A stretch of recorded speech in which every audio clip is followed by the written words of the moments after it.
Chapitre 141. Caïphe sur le trône de pierre. Jean Guiton, ami intime de Paul VI, relata une déclaration inouïe que ce dernier lui avait faite le jour de la dernière session de Vatican II. C'était la dernière session de Vatican II, la plus essentielle. Celle où Paul VI devait conférer à l'humanité tout entière les enseignements du Concile.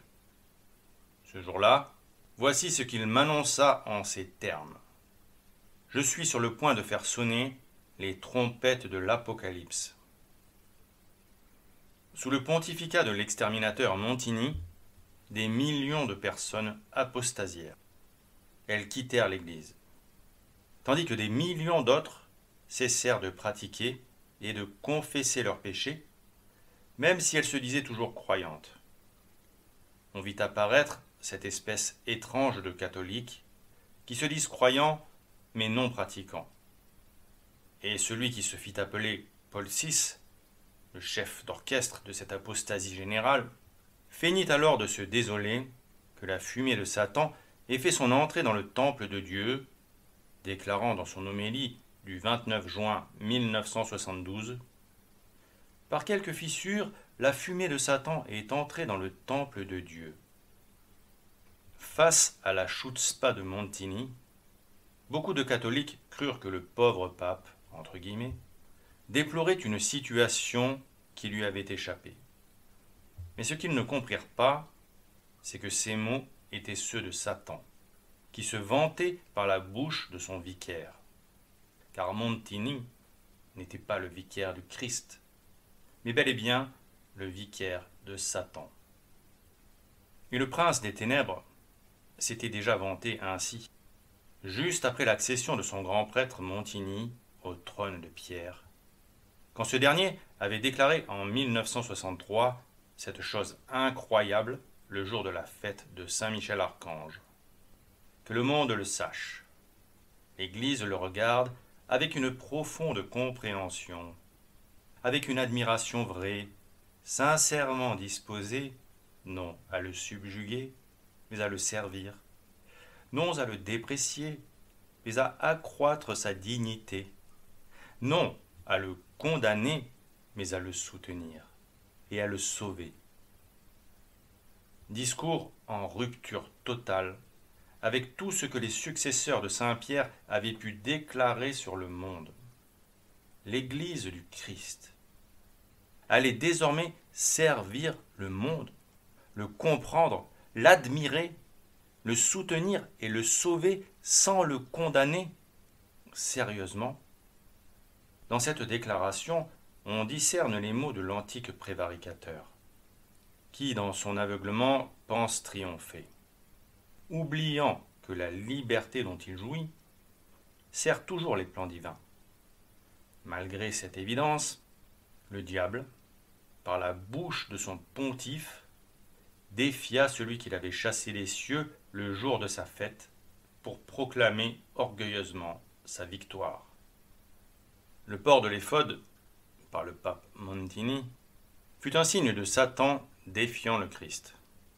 Il affichait par ce geste la mise au tombeau de l'Église, et la mise en vente de la tiare pontificale par le même Montini fut aussi un geste du même acabit.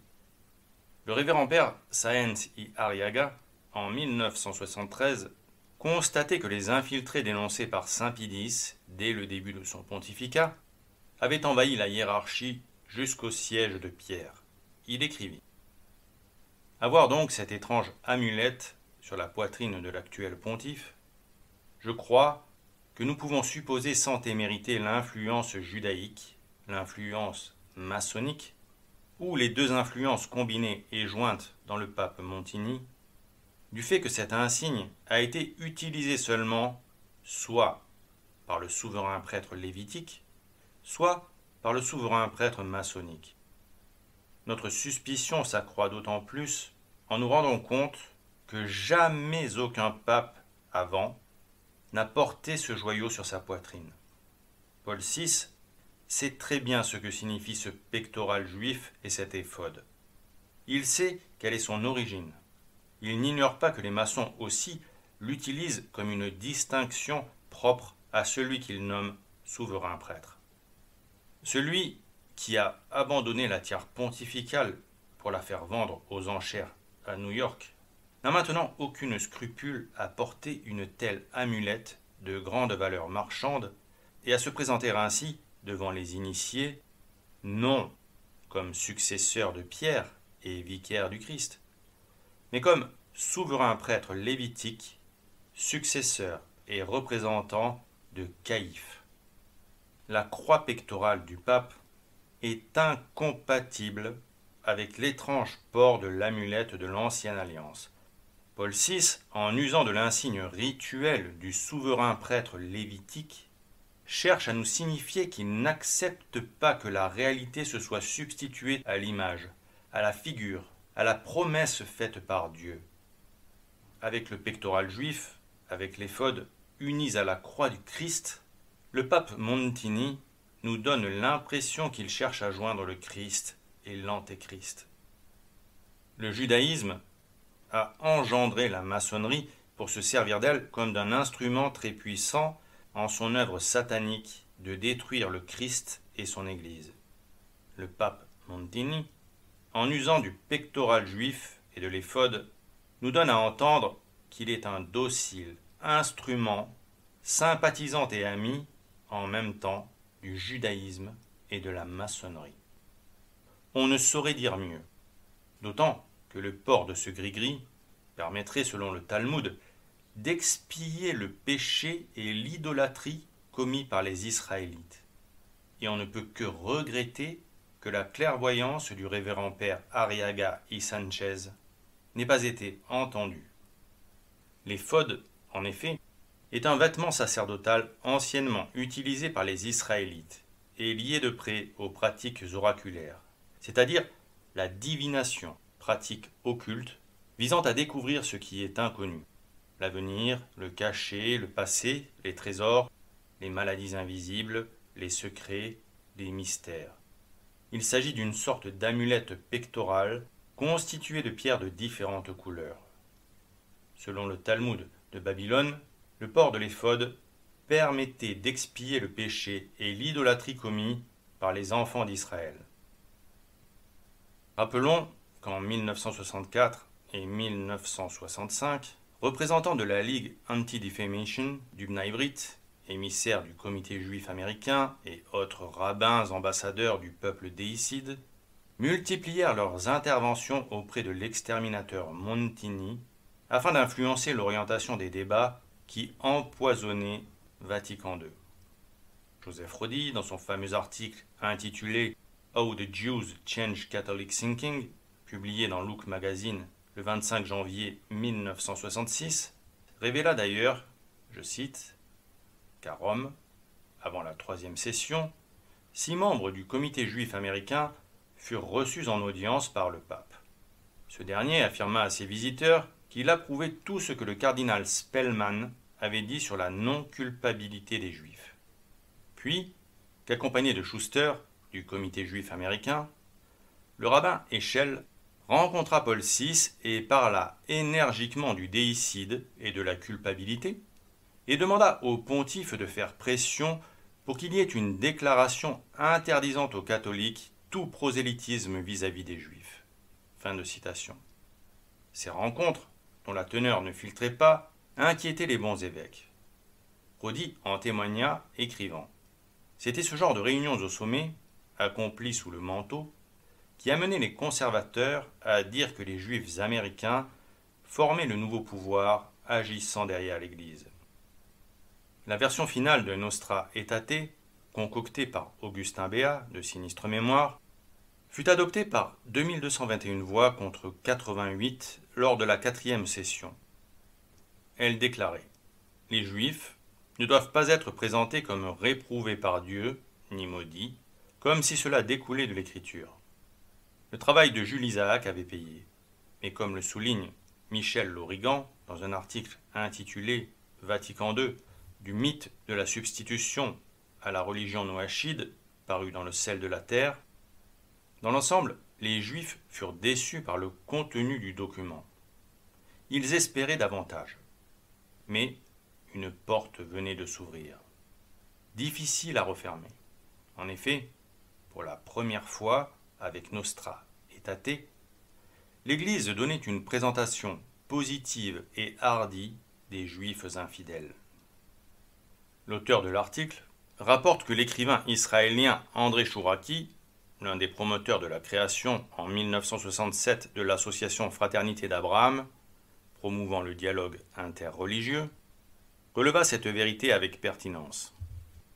Tout à coup, l'Église, frappée d'une amnésie à peu près totale pendant près de 2 millénaires, se souvient du lien spirituel qui l'unit à la descendance d'Abraham, Israël, ainsi réintégré dans la situation privilégiée d'aîné dans la famille du peuple de Dieu. Cette reconnaissance théologique de base était grosse d'un contenu que les siècles n'épuiseront pas. Il fallut donc 20 siècles pour que l'Église prenne une conscience renouvelée de ses racines judaïques. Par surcroît, l'Église rejette catégoriquement toute forme de prosélytisme à leur égard. Elle proscrit ce qu'elle avait jadis admis. Enfin, Michel Lorigan met en avant une réflexion très pertinente du spécialiste de l'histoire des relations judéo-chrétiennes, Menahem Massina. L'acuité de son jugement est étonnante.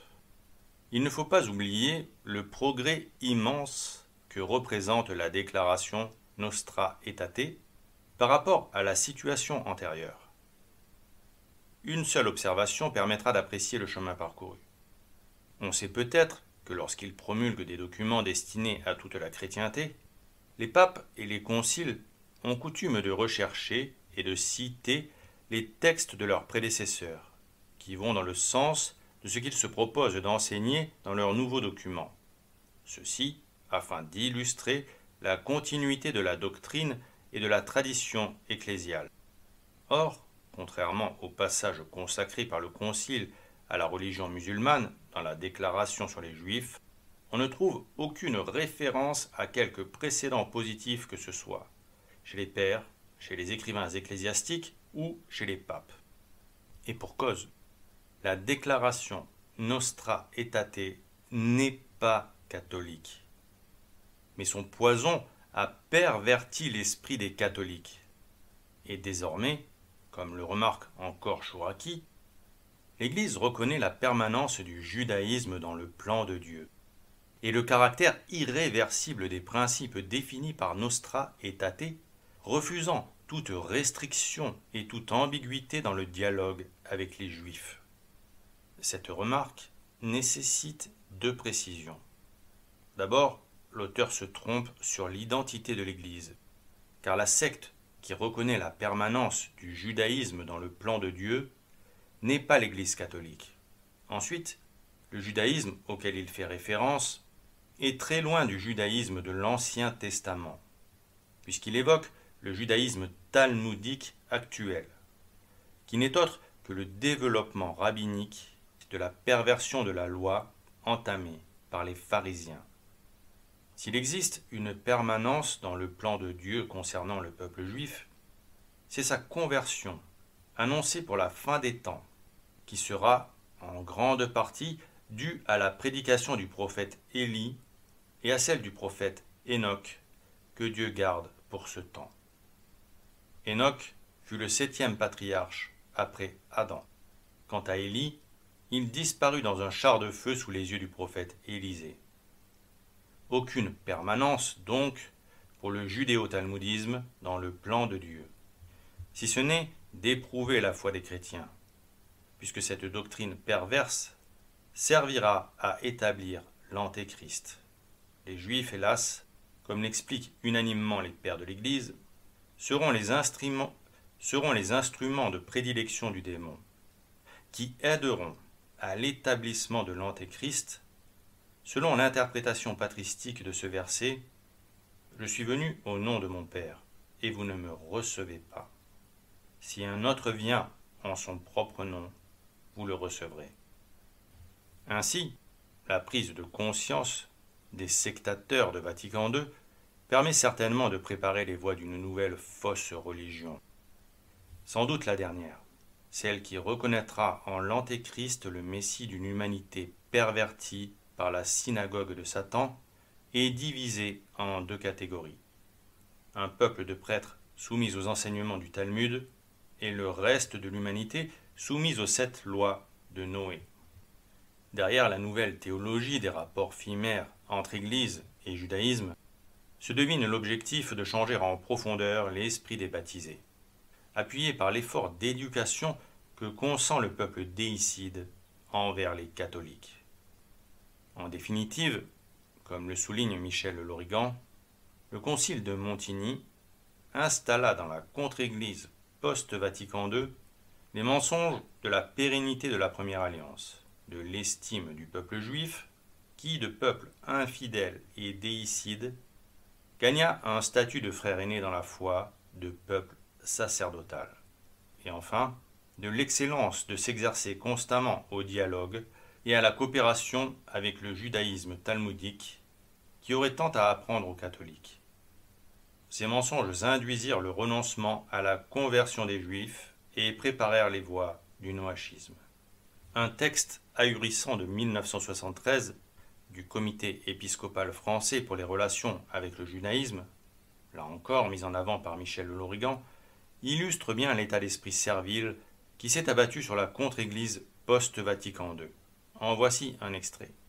Le judaïsme doit être regardé par les chrétiens comme une réalité non seulement sociale et historique, mais surtout religieuse, non pas comme la relique d'un passé vénérable et révolu, mais comme une réalité vivante à travers le temps. Les signes principaux de cette vitalité du peuple juif sont le témoignage de sa fidélité collective au Dieu unique, sa ferveur à scruter les Écritures pour découvrir, à la lumière de la révélation, le sens de la vie humaine, sa recherche d'identité au milieu des autres hommes, son effort constant de rassemblement en une communauté réunifiée. Ces signes nous posent à nous chrétiens une question qui touche le cœur de notre foi. Quelle est la mission propre du peuple juif dans le plan de Dieu? Une élection qui continue. La première alliance n'est pas caduque, contrairement à ce qu'une exégèse très ancienne, mais contestable, a soutenu. On ne saurait déduire du Nouveau Testament que le peuple juif a été dépouillé de son élection. L'ensemble de l'Écriture nous incite au contraire à reconnaître, dans le souci de fidélité du peuple juif à la loi et à l'alliance, le signe de la fidélité de Dieu à son peuple. La première alliance, en effet, n'a pas été rendue caduque par la nouvelle. Le peuple juif a conscience d'avoir reçu, à travers sa vocation particulière, une mission universelle à l'égard des nations. Alors, on croit rêver, mais on ne rêve pas. Et le texte date de 1973. Depuis, que de chemins parcourus dans le mauvais sens. L'antichrist Montigny ne portait pas les fautes de Caïphe pour rien. Il était bel et bien son successeur. Il a déposé la triple couronne pontificale parce qu'il signifiait ainsi sa volonté de mettre au tombeau l'Église du Christ. Alors, 50 ans après Nostra Aetate, où en est la contre-église post-Vatican II? Georges Bergoglio, lors de sa visite à la synagogue de Rome le dimanche 17 janvier 2016, nous le dit sans ambiguïté, dans un discours qui débute ainsi. « Chers frères et sœurs, je suis heureux de me trouver aujourd'hui parmi vous dans ce temple majeur. » Georges est heureux de se trouver avec ses frères et sœurs à Rome dans un temple érigé pour honorer un Dieu qui n'est pas Jésus-Christ ni la Sainte Trinité et dont le Messie sera l'Antéchrist selon les pères de l'Église, temple dans lequel il déclare: dans le dialogue interreligieux, il est fondamental que nous nous rencontrions en tant que frères et sœurs devant notre Créateur et nous le louions, que nous nous respections et apprécions mutuellement et que nous essayions de collaborer. Et dans le dialogue entre judaïsme et christianisme, il existe un lien unique et particulier. En vertu des racines juives du christianisme, juifs et chrétiens doivent donc se sentir frères, unis par le même Dieu et par un riche patrimoine spirituel commun, sur lequel se baser et continuer de construire l'avenir. Et il poursuit. Avec cette visite, je m'inscris dans la lignée de mes prédécesseurs. Le pape Jean-Paul II vint ici il y a 30 ans, le 13 avril 1986, et le pape Benoît XVI a été parmi vous il y a 6 ans de cela. Jean-Paul II, en cette occasion, imagina la belle expression « frères aînés », et en effet, vous êtes nos frères et nos sœurs aînées dans la foi. Nous appartenons tous à une famille unique, la famille de Dieu, lequel nous accompagne et nous protège comme son peuple. Plus loin, il dit encore, Dieu mérite une gratitude particulière pour la véritable transformation qu'a subie au cours de ces 50 années la relation entre les chrétiens et les juifs. L'indifférence et l'opposition se sont transformées en collaboration et bienveillance. D'ennemis et étrangers, nous sommes devenus amis et frères. Le Concile, avec la déclaration Nostra Aetate, a tracé la route. Oui, à la redécouverte des racines juives du christianisme. Non à toute forme d'antisémitisme et condamnation de toute injure, discrimination et persécution qui en découle. Nostra Aetate a défini théologiquement, pour la première fois, de manière explicite, les relations de l'Église catholique avec le judaïsme. Soulignant encore un dernier passage de ce discours, le 10 décembre 2015, la Commission pour les rapports religieux avec le judaïsme a publié un nouveau document qui aborde les questions théologiques ayant émergé au cours des décennies qui ont suivi la promulgation de Nostra Aetate. En effet, la dimension théologique du dialogue entre juifs et catholiques mérite d'être toujours plus approfondie, et je désire encourager tous ceux qui sont engagés dans ce dialogue à continuer dans ce sens, avec discernement et persévérance. D'un point de vue théologique précisément, le lien indéfectible qui unit les chrétiens et les juifs apparaît clairement. Les chrétiens, pour se comprendre eux-mêmes, ne peuvent pas ne pas faire référence aux racines juives, et l'Église, bien que professant le salut à travers la foi en Christ, reconnaît l'irrévocabilité de l'ancienne alliance et l'amour constant et fidèle de Dieu pour Israël.